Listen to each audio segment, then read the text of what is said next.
I know people who will believe anything they hear from somebody that they quote like.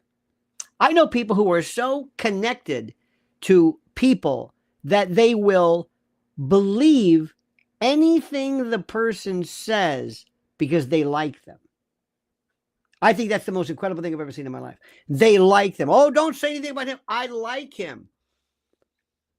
Don't say anything about the Tate brothers. They're despicable people. I cannot believe how these chidrulos slid under the radar. But you're going to find out.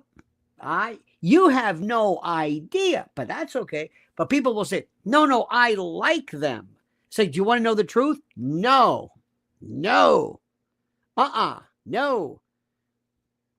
I like people too, but I'm able to say, I don't know about that. I don't know about that. I don't know about that. I think Alex Jones, I've been saying, is probably the paterfamilias of everything that we're doing now. But there are some things that he's done in the past that I disagree with. There are some things that President Trump I disagree with. I love the guy. You don't absolve your membership card merely by saying, but I don't like that. I don't care for this. And today's subject is Bill Burr. And Bill Burr is a perfect example of something.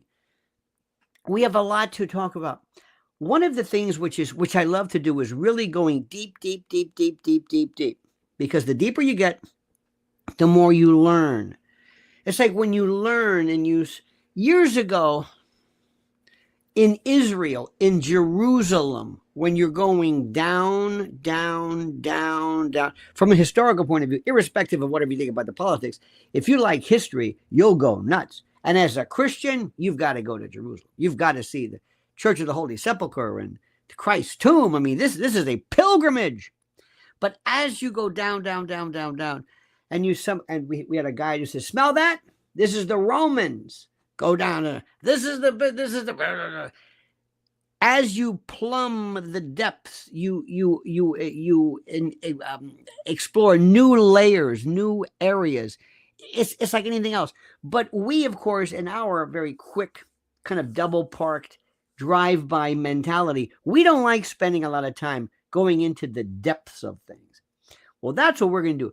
Bill Burr provides one of the best examples today of staying in your lane, and also this thing called Godwin's principle, and also the power of memes, the power of momentum, and how oftentimes people will say things without any proof whatsoever. Give an example. Candace Owens is my favorite. She provides no proof of anything. Nothing. She'll show you a picture. She'll show you a hint. She had on, and I saw this on X, she had on some CIA person. JFK, absolutely CIA. It was intel. Oh, it was the mob. Where's the proof? I don't need proof. I just like the story. That's not proof. How do you know what you know? The epistemology. How do you know what you know? So I'm throwing a lot of stuff at you today. It's really good. This is a great tutorial. All I ask you to do is just clear your mind, think about this, and don't immediately start to defend. Don't immediately say, wait a minute, that's my... No. It doesn't work like that. Listen carefully to what I'm saying. So make sure you are subscribed to Lionel Nation. Sometimes people get unsubscribed. Make sure you like this. Liking this, what we're doing right now, puts us into an HOV lane. Changes everything. We are constantly fighting with demographics and being kept down. All of a sudden, every now and then, some extraneous thing will go crazy and then back down. It's like somebody's got their thumb on the scale. I don't want to be paranoid, but just because you're paranoid doesn't mean no one's after you. So make sure you're subscribed. Make sure you like this. And first, listen very carefully to our sponsor. If you're watching this, consider yourself warned. Food prices are about to explode, and the time to prepare is now. Listen, go to preparewithlionel.com. Preparewithlionel.com and secure your 4-week emergency food supply now while supplies last. With new tariffs, listen to me, with new tariffs slamming the global market and inflation spiraling, your grocery bill is about to skyrocket. When the crisis hits, shelves will be empty, and those who didn't prepare will be left desperate. History proves it.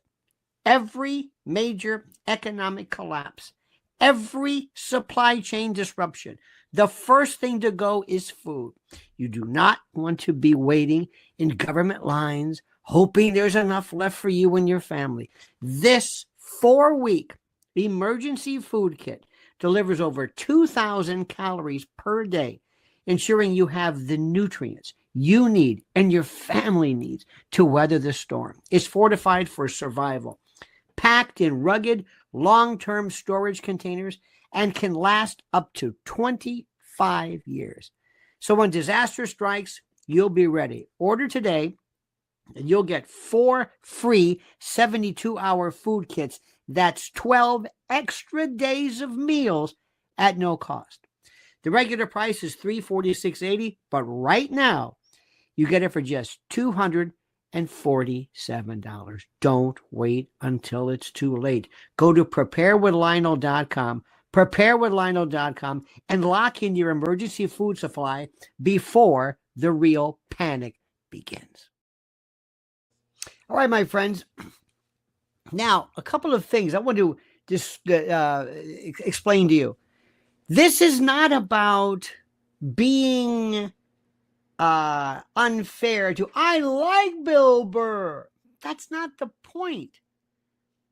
The point is listening to what he has said. Now, let me see if I have this ready. I hope I have this. And let us hope, dear God, let us hope that this somehow works. This is Bill Burr. Oh, no. Can you hear this? Stop right now. Can you hear this? Something tells me you can. Oh, don't tell me we're doing this again. Don't tell me. Can you hear this? Can you hear me? Because I can't hear it. And don't tell me. Can you hear this? Can you? No. See, I don't know what this thing is. We're going to do this again. I'm going to do this again. I have no earthly idea why this is happening. Let me try this again.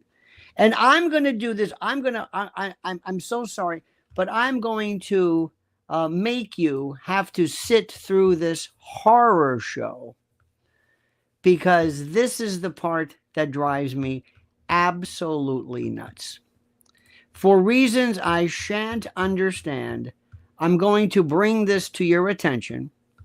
And I'm going to, let me see this, because you have to see this one particular piece. Because if you don't understand Bill Burr, it's the notion of referencing Hitler. Now, suffice it to say, I will promise you, most people cannot explain anything as to Hitler. They know it. He's a bad person, without a doubt. He's a terrible person, without a doubt. He was a Nazi, anti-Semitic, also terrible person. No doubt about it. Here we go. Let me see something here. Okay. I'm going to try this. I'm going to try my best. I'm going to try my best because I want you to see this. This sounds crazy, but I'm going to do my best because you've got to hear how this man pivots away. Okay. Hang on a second. Just talk amongst yourselves. I did all of this before, all of my preparation, all of this stuff. I did it all before, and it is now to no avail. Okay, but we're going to do it. I'm going to try. Just bear with me. And thank you so much, dear friends, for being this wonderful, wonderful. Stop Hitler. And then this guy just say he is the next Hitler. Donald's the next Hitler. You heard this. Donald Trump, he's the next. You can hear this now, right? Good. Now. Listen to how he changes and how he pivots. Okay? Listen to how he changes and how he pivots. This is the most important, okay? Anytime you want to say somebody's evil, you just say he is the next Hitler. Donald Trump, he's the next Hitler. It's always he's the next Hitler. He died like, what, 75 fucking years ago? Nothing 80. quiets a room like dropping the H-bomb. This guy Sieg Heil twice. Veterans that people in the armed services that died trying to stop Hitler. And then this guy comes in you know, and does that while being an immigrant too, which is kind of the whole thing. Just none of it like tracks how you can be the support the troops, you know, America love it or leave it, and then this guy comes in and gives a shout out to Hitler. See, he has absolute no clue as to what he is saying. Now, before we begin, let me bring up the speed of Godwin's law. Can you follow me on this? This is important. Oh, hang on a minute. Oh, I think now it's, oh God, we can't watch this. I'll show you this one later. Oh, this is horrible. This is terrible. I'll show you this one later. Okay, this is what I want you to read. Okay. Everybody read with me, okay? I got to show you the elephant later, which is so incredible. Godwin's law, it was 1990. It states that as an online discussion grows longer, this is a paraphrase, regardless of the topic or scope, the probability of someone making a comparison to Hitler or the Nazis approaches 100% or 1. Often signaling the deterioration of rational debate into hyperbolic and emotionally charged rhetoric that undermines meaningful discourse. You understand that? Godwin's law. The longer you talk, the greater the likelihood or the greater the probability approaches 100% that you're going to mention Hitler. Okay? Understand this? Good. I spent one time, I remember a while back, really going into, dare I say, the origins, the etiology, the teleology, the origins, the genesis of Hitler Nazism. It was an absolutely fascinating story. And of that, you reduce it to the Holocaust, Nazis, and there's no way you should not. You should not. But that's like saying cancer is losing weight. Because everybody who's ever had cancer always loses weight. But that's a symptom. That's not the cause of cancer. So what I'm saying is understand the complexity of something. And understand what happens when you become somebody who enjoys success. For example, Candace Owens. And I can tell you this because I've seen this. I have been in this business one way or another for 30. This is my 38th year. So this is my 38th year. So 37 years. From when I went into talk radio and then Rush and the wannabes, and I have been to TV and this, and I have seen this. And the one thing that I will tell you, dear friends, the one thing which means the most to me, and let me first thank my good friend M.R.O. Levon, who says, we first I want to thank you, Senator Schumer, and I say this gently, Chuck never makes the same mistake twice. Generally, he makes 5 or 6 times. Yes, that's John Kennedy's comment. Thank you, Mr. O. Levon. And Big Dick says, got my likes up. Thank you for this. Thank you. Cut Up Chatter says, I propose the Obama podcast team is twins with both sexes switched at birth. Brother is originally sister and vice versa. That brother seems female. That brother seems to have some tendencies, but if you've seen him before, he was a basketball coach. I didn't see that then. But thank you. Remember, we don't know anything about this. Because let me tell you, and I'm glad we're bringing this up. The more I know, the more I don't know. The more I know, the more I don't know. I am the complexity of the problem is what fascinates me, not with the answer. I have loved vocabulary, weird words my whole life. My mother instilled this in me. I've always loved it. It's been like a hobby. The more you get into it, the more you realize, I don't know anything. There's always another word. I don't know that. I didn't know what that was. I'm not sure what that means. So this is an example. Whether it is, oh, I don't know, World War II, whether it's Nazism, by the way, Nazism, not Nazism, which would mean there would be like two I's. It's Nazism, Nazism. Like zoology, not zoology. That would be three O's. In any event. So Bill Burr doesn't understand it. And like Candace Owens and other people who will find themselves saying, this is terrific. There's a guy who sits back and he's I don't know what he is. He's a working out guy. And he says, you don't need seed oils. Seed oils just make sure you never go to bed next week. Eat. Stay away from bread. And he's this expert. Who is this? By what do you know? Cut Up says, my first roommate was transsexual. None of this switching is new to me. I have very acute sight. Okay. But I want you to look at Craig or whatever it was before, and you will see this. I've been in talks where Godwin's law snuck in. Oh, yes. So going back to Bill Burr and going back to whatever it is, you have to ask yourself, you don't know anything yet. And with all due respect, you may have lived with a transsexual, but for you to sit there and say, hey, looks like a woman. No, you need a little bit more than that. You're not ready to go yet. Not ready. It's like there's something about a diagnosis. There are very few things in the life like death and pregnancy, absolutes. But let's talk about Bill Burr. This is important. And he realizes he's digging in. And you might say to yourself, well, he's getting the attention he needs. One of the things which is the biggest joke is, well, they're spelling his name right. Well, that's all that matters. Well, that's no. Once you are determined to be a clown, that's it. Kathy Griffin and other people. And I don't know when that hits, but Bill Burr, let me start off with this, is a very talented comedian. There's no doubt about that. He is very good. He's got a natural way.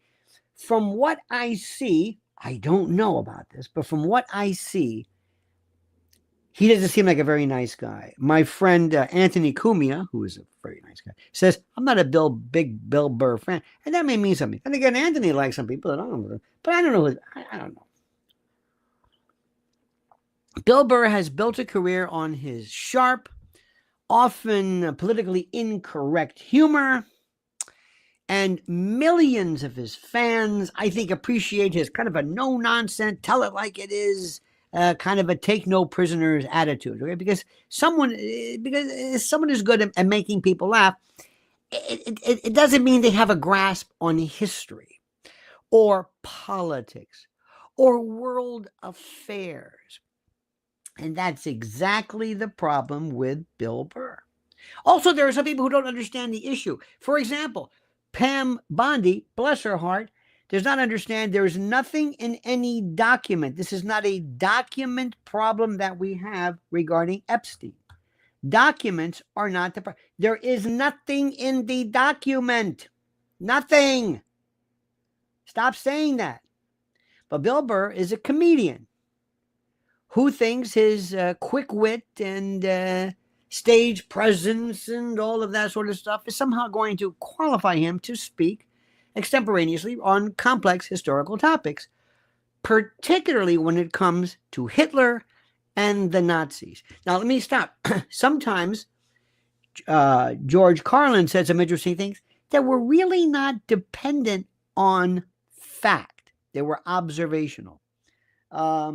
I think Bill Hicks, probably one of the most important, one of the most critical, he did the same thing, but it's more observational. Candace Owens, I hate to keep picking on her, she's making statements of facts without any proof whatsoever. She'll lead you, and as long as she gets a number, Regime Macron is a man. Can you prove it? Well, can you prove it? Well, what's there to prove? A lot. Where is it? The CIA killed JFK. Can you prove it? Can you prove it? What do you mean prove? Can you prove it other than say it? Because I don't think people understand what prove means. I don't think they understand that just like if you're in a lab and you want to, you have two groups. You have like a control group and the group that you've applied this particular treatment to, and you got to ask yourself, did this cure? You got to ask yourself, is there a significant difference? Are there enough people who've been affected? If you have 100 people who have a disease, and you give this particular sample, this substance, and let's say 10 are cured, is that a significant difference compared to the control group? Before you can even say this, here we don't know this. People will say things and they have no basis for it, so long as it meets your generalized idea. There was a woman on Fox News who said all children must have protein from animals. Animal protein. Lean. And it's just absurd. It's okay. I'm not going to say don't do it, but there is no kids ever in India or China who get their protein source from plants or whatever, who are brought in because of kwashiorkor or one of those diseases. It doesn't exist. But you aren't going to resist this because you want this to be true. If I said to you, prayer changes the power of prayer, you want that to be true, so you will believe it. Whether it's true or not, you will believe that which you want to be true. Americans are I believe it. I haven't even finished. Doesn't matter. If it's good. So when it comes to Hitler and the Nazis, Bill Burr says, okay, I can change my mind. Because he's sitting back and his whole thing is, I'm Bill Burr. What I say is golden. Now, the reality is he really should stick to making jokes about, sports. Sports is very good. Relationship sports. I think his wife is black or something. It's very interesting. Absurdity of everyday life and all this stuff. Because when it comes to real world events, his ignorance is glaringly obvious. History is not something, like Tolstoy said, history is a wonderful thing.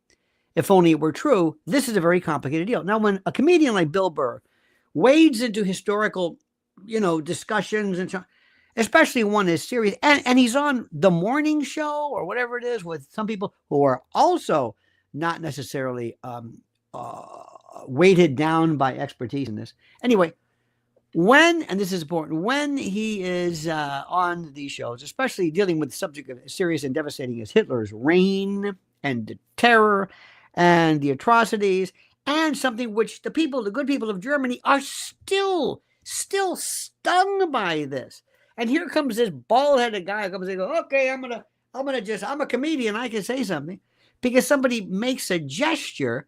Now you got to ask yourself, do you really believe that Elon Musk is a crypto Nazi? Do you think he is? Do you think that's do you believe that? I don't. I don't think anybody with real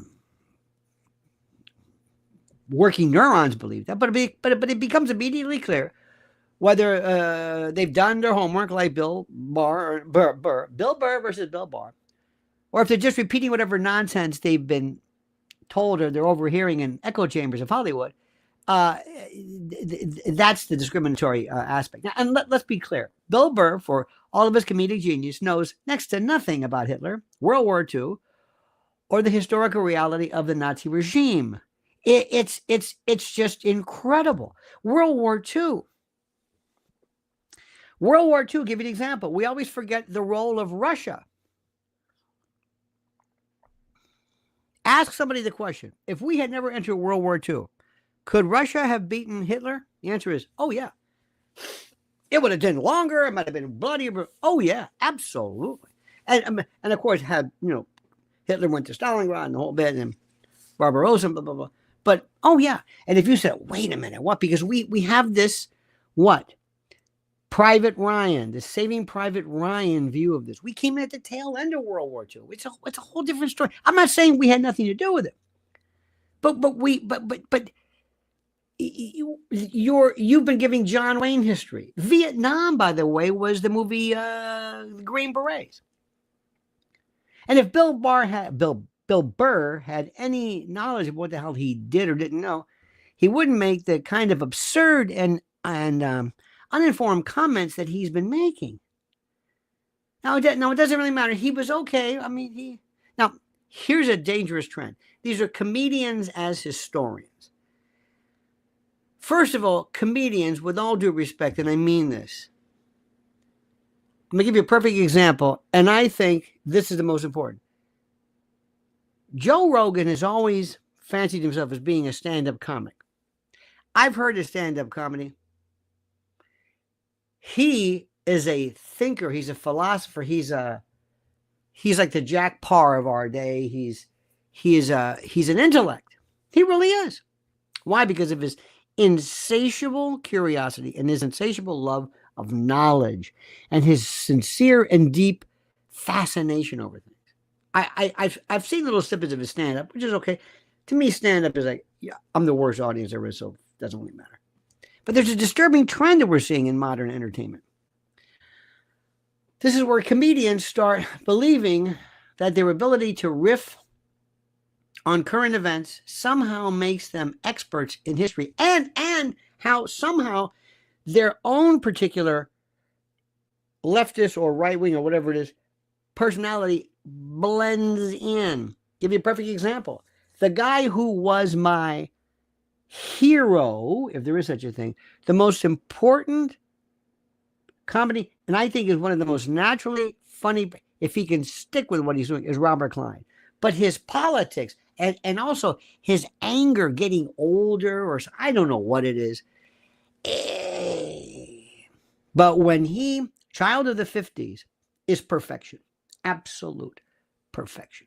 I'll never hear anything like this again. Lenny Bruce, when he first started off, he invented that riff.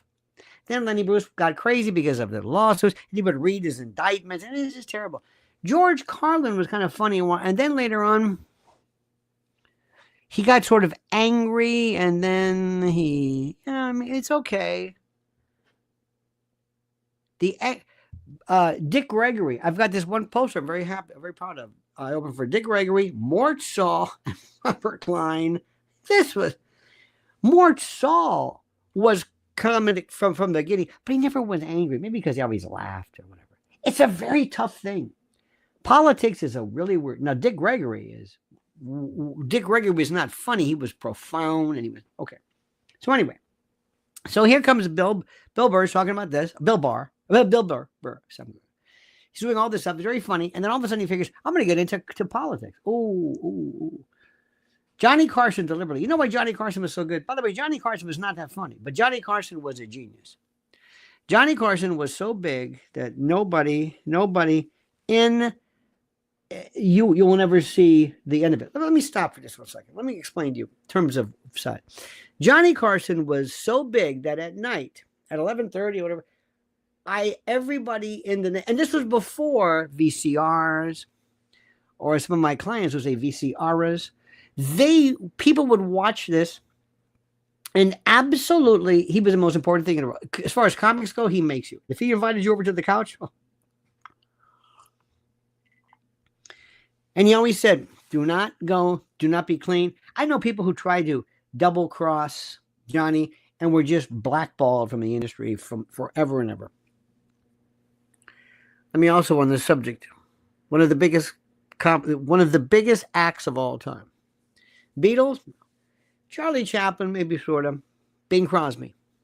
Bing Crosby was into movies, radio, music, song, and sheet music.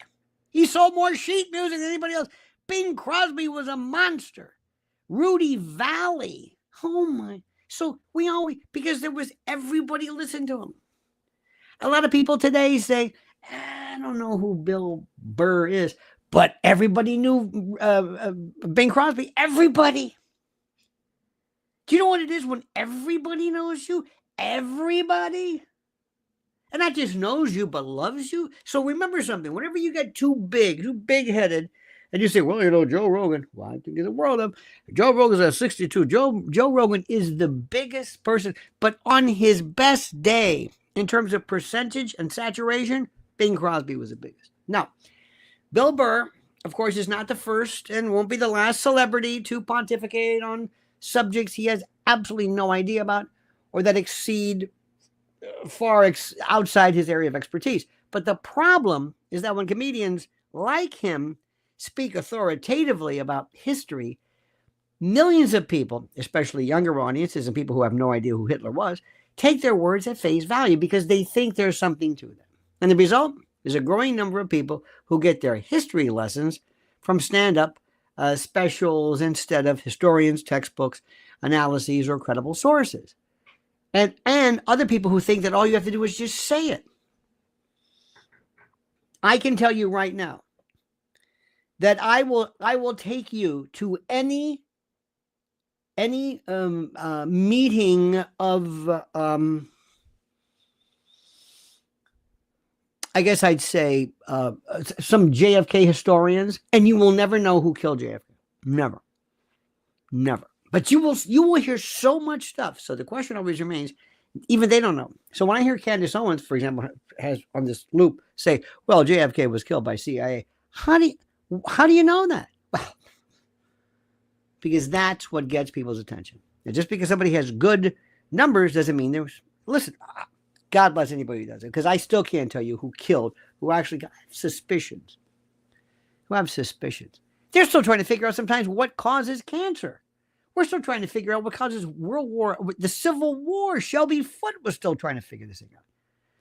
Now, all of this is particularly dangerous when it comes to World War II. And whenever you talk about the atrocity of the Holocaust, the rise of the Nazi regime, global devastation caused by Hitler's ambition, and also when you put Hitler into the context of Stalin and Mao, you got to ask yourself, well, who was really the worst? And was the worst in terms of number? Is that it? How do you even categorize this? How many people do you know nothing about Mao? I mean, this is something which is important, because the global devastation caused by Hitler's ambition and this weird, particular, perverse view are not topics to be casually discussed by somebody who thinks that, sarcasm and punchlines or whatever are a substitute for analysis. And you might say, well, it's just Bill Burr, so why is he saying it? See, because when he makes offhanded remarks about Hitler, it contributes to the growing trend of historical revisionism, where major world events are dumbed down, they're misrepresented, or they're outright distorted. And there's something that's also bad. It's the arrogance of the modern comedian. The arrogance. There was a time, ladies and germs, when the comedians used to know their lane. The greats, George Carlin and Richard Pryor, even somebody as politically charged as I mentioned as Lenny Bruce, or I'm telling you, Mort Saul was. Bill Hicks is right up there. Anyway, they all understood that their role was to provoke thought, not to rewrite history. That's a different story. They had a sense of responsibility when approaching, some pretty serious topics, even if they used humor as a tool or as a fulcrum. Today, however, comedians like Bill Burr and others are so wrapped up, and I think it's part of it is the scrum of the internet, but they're so wrapped up in their own arrogance and self-importance that they believe that their wit gives them the authority to speak on subjects they haven't really even been bothered to study. I mean, this is really it. And let's be very clear. Bill Burr is a comedian. He's not a historian. And when he sits there and he's given this position of whatever he says is okay. And by the way, it's not only comedians, but people who talk about health, history. Have you heard of the nonsense that people talk about? Look at the TED Talks about anxiety and about self-help, Deepak Chopra and all that. It's not just Bill Burr. It's people who don't know what the hell they're talking about. And there's something funny. Just as we believe that people with British accents are smarter, we also believe that people who have an Indian accent somehow are more in time able to manifest the deep part of all that in the soul and the way that you must cultivate the consciousness. Why do you think, this guy's profound? If you took what he said and he gave it to junior samples and they talk like this, it's the consciousness of your inner soul. You would say, no. We love people who speak quickly. That's the thing. We love that. Ben Shapiro, Candace, that guy Destiny. For some reason, that is a, must know what he's talking about. Wow, he's talking so fast. And only a great mind could be able to formulate these words this quickly. No. Bill Burr doesn't read deep into the complexities of Hitler's economic policies, the ideological roots of the Nazi movement, the military strategies that led to World War II. He doesn't grasp the full horror of what happened in concentration camps and death camps and labor camps. Do you know what the differences are? Auschwitz and Dachau and Treblinka. He hasn't spent years analyzing propaganda post-Versailles, post-World War I, the mindset, analyzing the techniques used by Goebbels or Goebbels, as people say, or the philosophical underpinnings and theoretical lattice work of fascism, and how the difference between Nazism and communism, even though they're called socialism, and how they hated and how Russia was our ally against fascism. And instead, he casually throws around Hitler's name in a comedy routine on a podcast discussion as if it's just another talking point for a joke. And you could see in his face, he almost is surprised that nobody's jumping in. And the real problem, in addition to others, is Hollywood, or whatever this thing is called, their willful ignorance to know the truth. I can't explain this one to you. And you saw it. Look at all the TDS folks. Look at the people who were talking about current history. People who were talking about President Trump. They couldn't even get that one right. Look at these people. The Alec Baldwins and, well, pick your favorite, Jadrul. One of the biggest reasons that comedians like Bill Burr think that they can get away with this is because Hollywood, and again, I use that term collectively, Hollywood as a kind of a metonym, but Hollywood, or synecdoche, I think is another one. Anyway, Hollywood and the broader, entertainment industry and world, these are filled with people who are just as ignorant as he is. They don't know any better. So the industry rewards performative and pretend political correctness while simultaneously allowing figures like Bill Burr to throw out historical nonsense with little or no backlash. Why? Because, very simple, because Hollywood itself is fundamentally unserious when it comes to real world issues. I mean, these people spend their lives in a bubble of wealth and privilege and self-importance, kind of like detached from everything else, where actual historical knowledge takes a backseat to whatever narrative is currently popular. How many people believe, for example, that Burns's documentaries are correct, or that Must Be True? I mean, you've seen this and think, well, it's got to be true.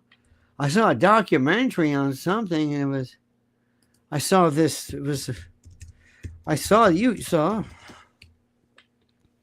this. Ken Burns, it's on PBS. Really? And there's something else which you have to understand. And this is something nobody ever wants to explain at all. Unless you understand World War II from the point of the Germans, take this fellow, take this story, ask people what's happening, if you can get anybody to pay any attention, ask people what's happening regarding this guy, Mahmoud Khalil. Ask him about that. People will say to you, well, he should be deported. What did he say? What does he want? Who is Hamas? What's the point? They have no idea. They know good guy, bad guy, Manichaean, black and white, apodictic, left and right, up and down. Good guy, bad guy, left and right, Manichaean, good guy, bad guy. That's it. Stop for 1 second, my friends. Stop for 1 second, because I know that I'm causing you to say, wow, this is a lot of Bill Burr. Bill Burr is perfect. Bill Burr is an important and very, very critical person to be talking about. But before we continue, I want you to hear this. Listen to me. Are you drowning in debt? You're not alone. New reports show the average person is buried under $8,674 in credit card debt, with total consumer debt soaring to a staggering $104,215, including mortgages, auto loans, student loans, and credit cards. It's a financial crisis, and without a real solution, many will keep spiraling deeper. That's why I want to introduce you to a powerful secret weapon that has helped so many regain control. They specialize in consolidating all your debts into one manageable monthly payment and even negotiate a settlement so that you can pay less than you actually owe. Think about this. They've already settled over $275 million in debt. Think about that. Helping people break free in an average of just 28 months. I've personally recommended their services to friends and clients who needed a way out, and now I'm bringing it straight to you, my loyal Lionel Nation family. So don't wait. Book a free consultation today, right now, at nodebtwithlionel.com. That's nodebtwithlionel.com. The link is right under the title here.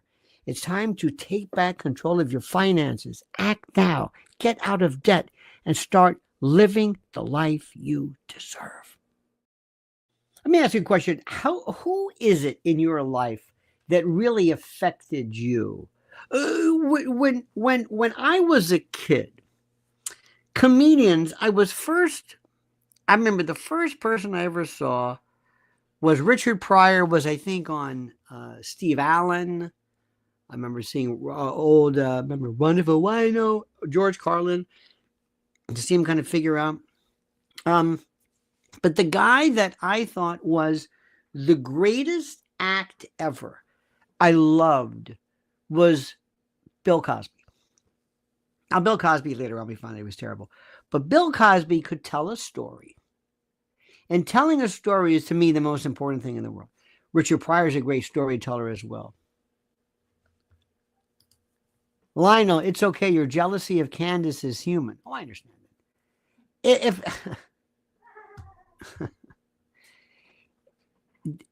If you look, you're entitled to your opinion, and I appreciate it, and thank you, by the way. And you pay for that. She is a very smart person. She's also a very, believe it or not, a kind of a troubled person who has a lot of internal stuff she's trying to, and I think sometimes that's a great source of talent.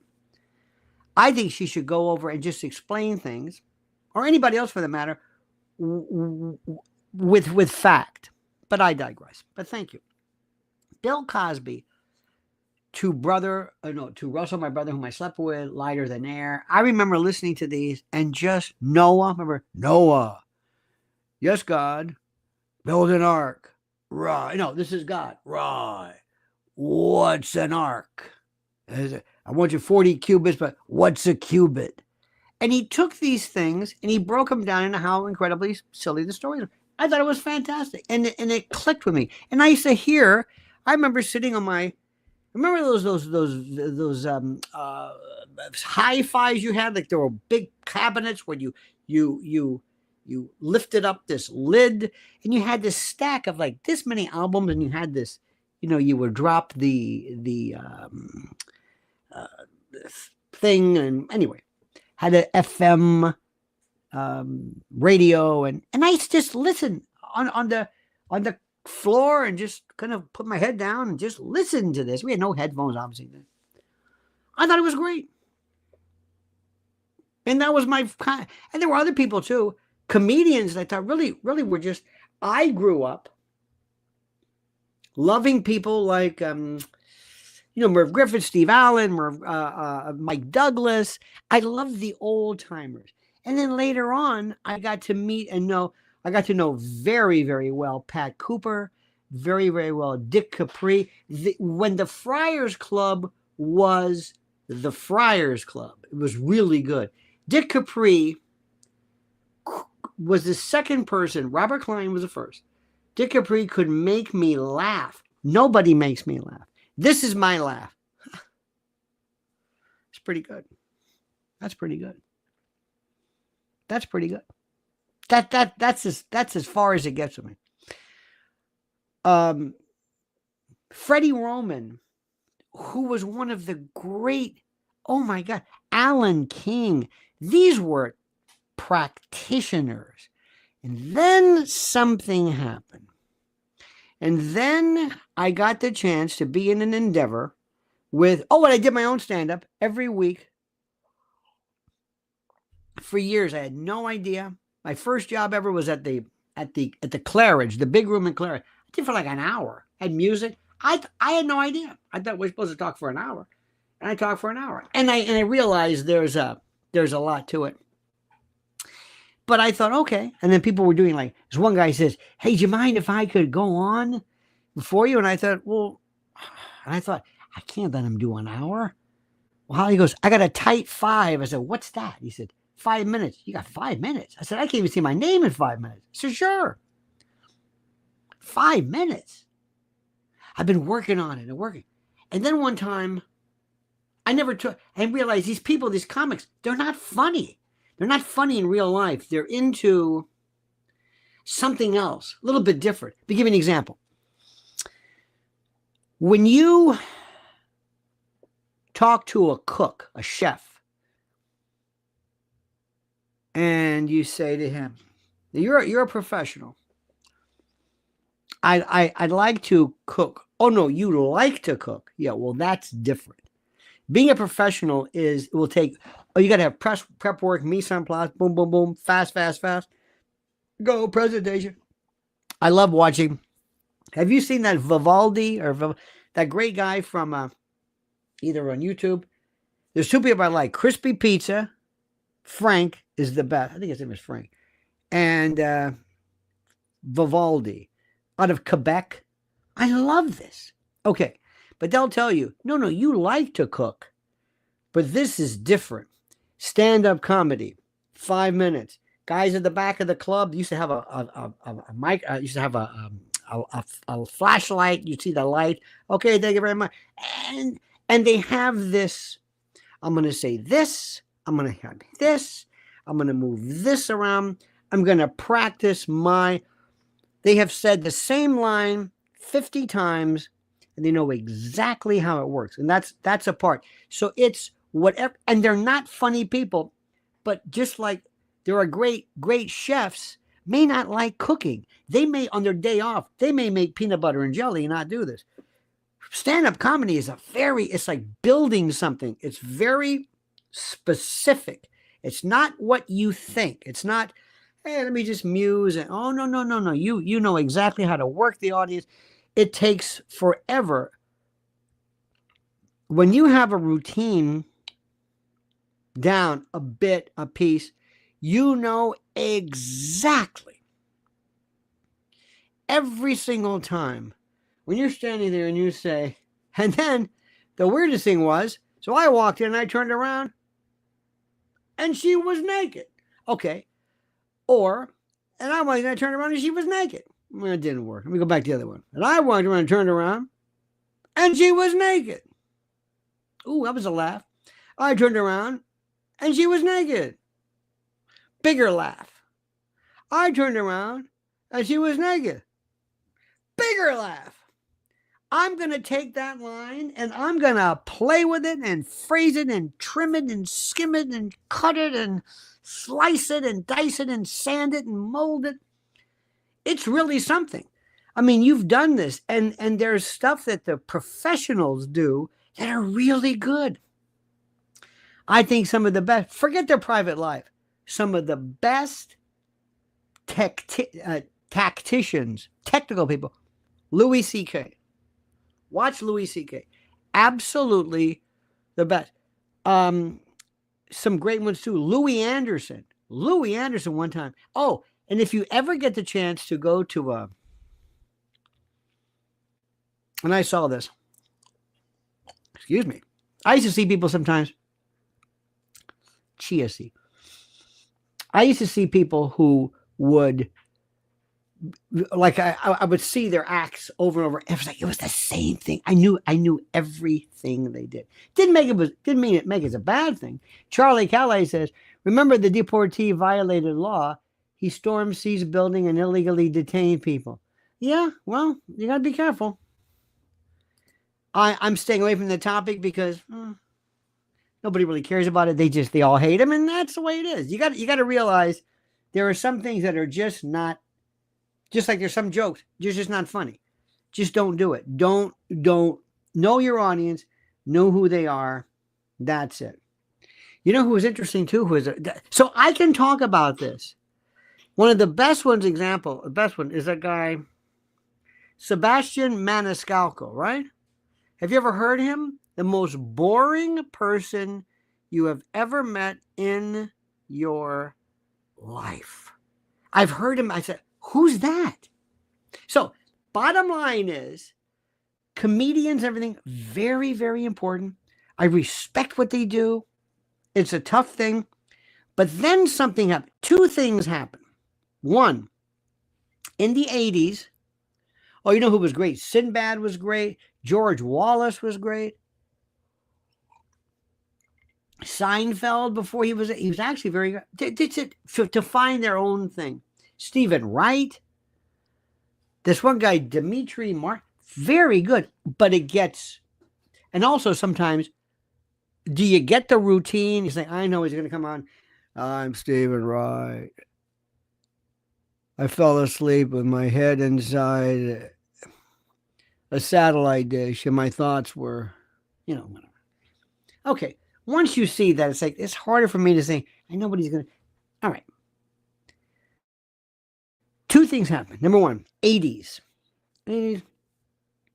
All of a sudden, Evening at the Improv, even in the 80s, Bud Friedman, we have the Improv here. Used to be on, what was it, 8th Avenue, and where that Italian restaurant is, famous Improv. Roddy, it was Dangerfields, but this one, so all of a sudden, they said, let's put this on TV. All of a sudden, it was that, and then there's that, who was the black comedian who supposedly is the billionaire? No, the guy who owns all these. No, not Tyler Perry. He's a comedian. Anyway, they started doing these things, and everybody said, "Oh, I can do comedy." Mel, you'll think of him. I see his. Yes, he had that show late at night where we put all these comedians together. In any event, everybody stood up and started doing this stuff. Everybody. Not Russell Simmons. It's a guy, not Steve Harvey.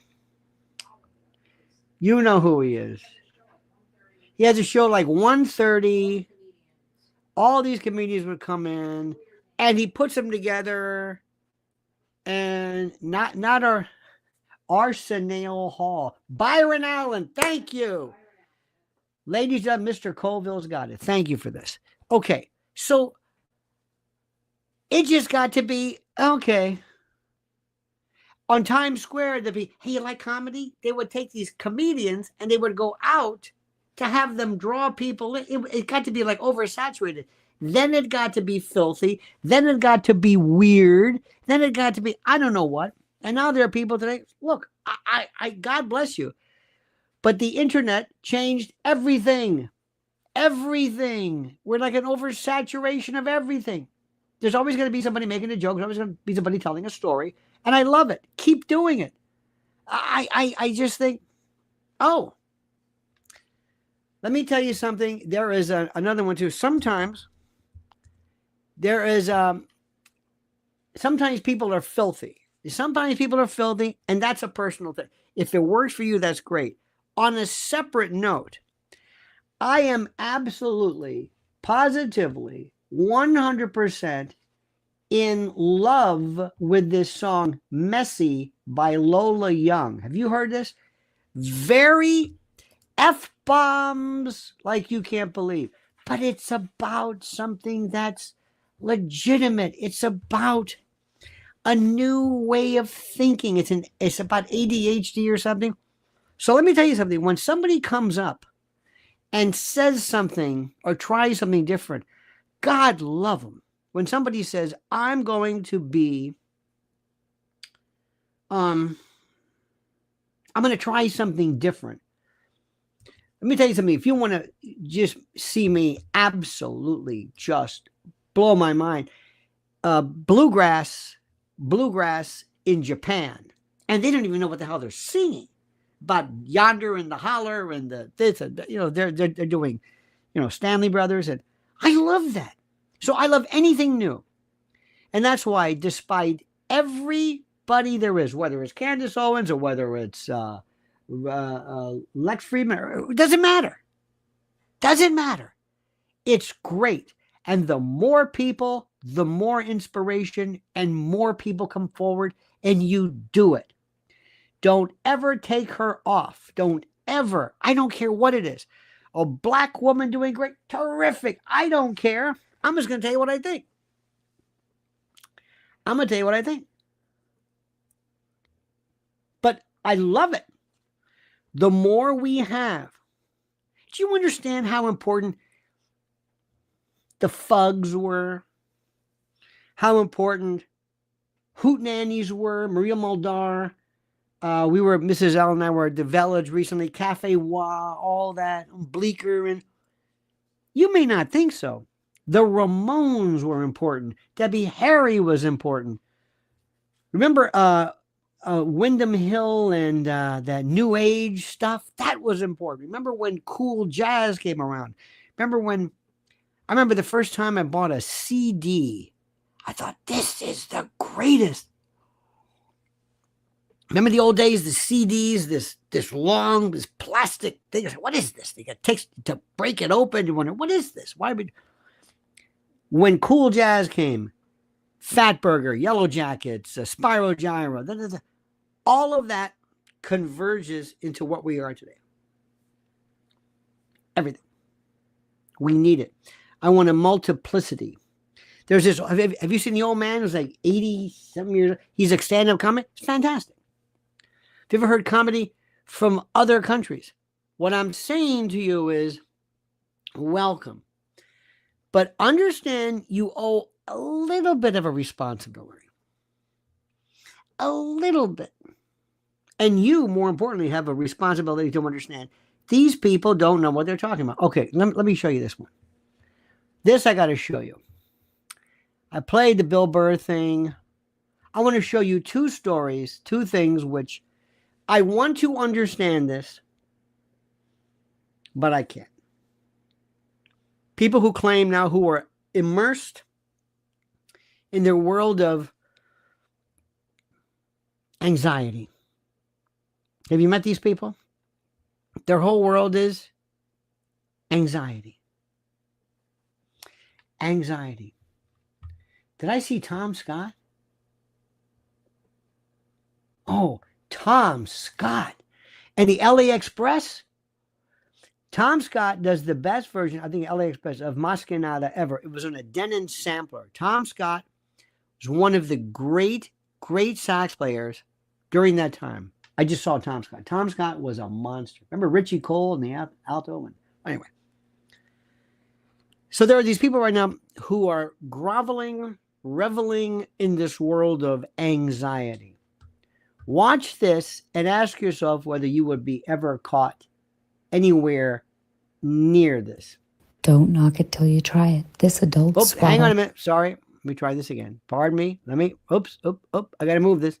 Let me try this again. Sorry for me. But here we go. Don't knock it till you try it. This adult swaddle calms your central nervous system instantly and helps relax you after your flight has been delayed 3 times and then finally canceled and you're just waiting for your next rebooking.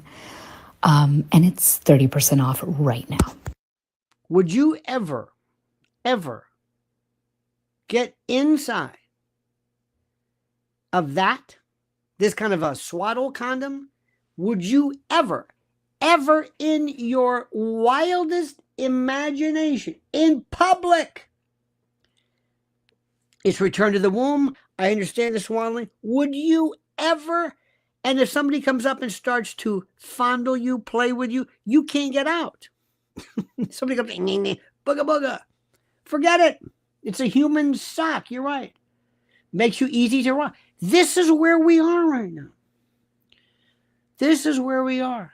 And let me also tell you, this was something that we saw the other day, what I saw, which I wanted to share with you, that was, to me, so beautiful, sad, and tragic simultaneously. Did you see this?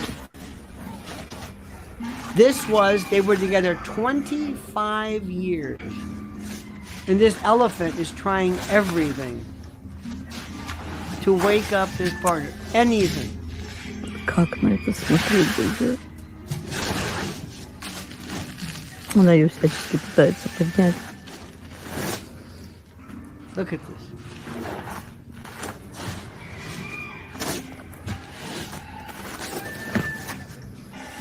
Я не представляю, какое должно быть сердце. Тут бы не знаю, что отдал. You can see the resolution, Лишь бы она встала. the understanding.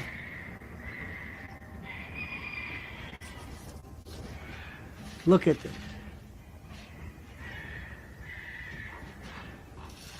Смотрите на нее. And also look at the way you Все-таки feel. пытается поднять. Как бы говорит, ну вставай, Look подруга. what it's doing to you. Вставай. You're a human. Просто легла на нее.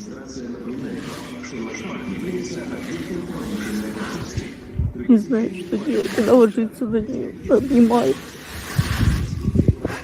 Look at this. Видите, она просто обнимает ее, ложится, прикрывает собой. And you can say anything you want as far as, did the animal know? Are we being anthropomorphic? Was it sad? Is it, I don't know. But if you felt something like that, and if you're finding yourselves like stopping this, like, don't show me that, don't make me cry, you're missing something. You are not a psychopath.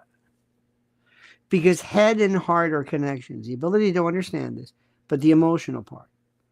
And you're feeling sad over something that has nothing to do with you. Nothing to do with, you don't know this animal. It's an animal. You can say, oh, it doesn't really matter. There is one that will kill you. It's a chimp. It's a mother with her baby, and the baby's almost skeletonized. And the chimp says, you are not going to take this away. And it understands something. And maybe we are anthropomorphizing. Maybe we are. Maybe this element says, oh, they'll roll. I mean, who knows? I don't think so. I don't think so. There is something that, and this is the most important. Will artificial intelligence ever be able to mimic this or feel this? Will an AGI system ever be able to feel this? And if you really want to see something, have you seen Blackfin?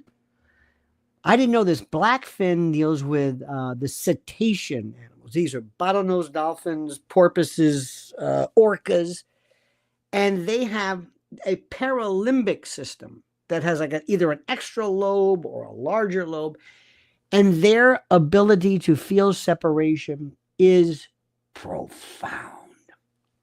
So when you take away a calf or whatever they're called from the mother, from the pod, they just howl. And this one mother was letting out a noise. You don't have to be versed or conversant in whale or cetacean language, but you could hear, maybe you're just imagining this, a howl, a plaintive sadness that you cannot, it was incredible. And we do this to amuse ourselves. And when these animals, these orcas, these killer whales will all of a sudden go after or remember something, remember what happened, who knows? They take this of the orca and they move it to someplace else. And all of a sudden, hey, SeaWorld at Kansas City, we're getting a new orca. Why is that? I don't know. I've hated zoos my whole life. Hated. Edie says, Mr. L, Temple Grandin created hug machine for autistic people, originally engineered for cattle. Interesting. Remember Harlow's studies? What about Christ is King? Peterson controversy. Don't know about this one. Is this Jordan Peterson? I don't know anything about him. I don't follow him at all. So I don't know what to tell you. This, I hated zoos. And I know we're changing the subject to orcas, but an orca will travel 300 miles in a day, just playing around. And you put them in this little thing so we can look at them. One time at the Bronx Zoo, I will never forget. Dear God, at that cage, when that ape, that great ape, that beautiful gorilla was just sitting there looking at you, it was, oh my God. I'm not somebody who has this inordinate sense of animals. I don't eat them. I don't do anything like that, which is fine. I'm not getting on anybody who does. I'm not an animal rights, but I am amazed truly at how incredibly bright they are. But I'm also amazed at how we think we're at the top of the heap just because we can, I guess, talk or because we can understand each other. It fascinates me. Absolutely fascinates me. There is something so beautiful about them. So MD, Edie Crowley, Charlie Calais, thank you so much. Raul Rodriguez, Cut Up Chatter, thank you. Big Dickie Daniels and MRO Levon, thank you as well for this. And for back to Mr. Burr, I do not believe that Elon Musk is a Nazi. I do not believe that even Kanye West is a Nazi, even though he's doing these stupid things to provoke and to anger people regarding, swastikas and things like that. Because if during that time, I don't think Mr. Hitler would have thought of you as being a part of the superior race either. Just saying. He was funny about that. But I don't understand it. It's like of all the things in the world to do, this, it makes no sense. All right, my friends. Thank you so very much. Please follow Mrs. L. She has some incredible stuff at Lynn's Warriors. Lynn's Warriors. Follow her now. Don't forget to follow our sister channel here at Lionel Legal.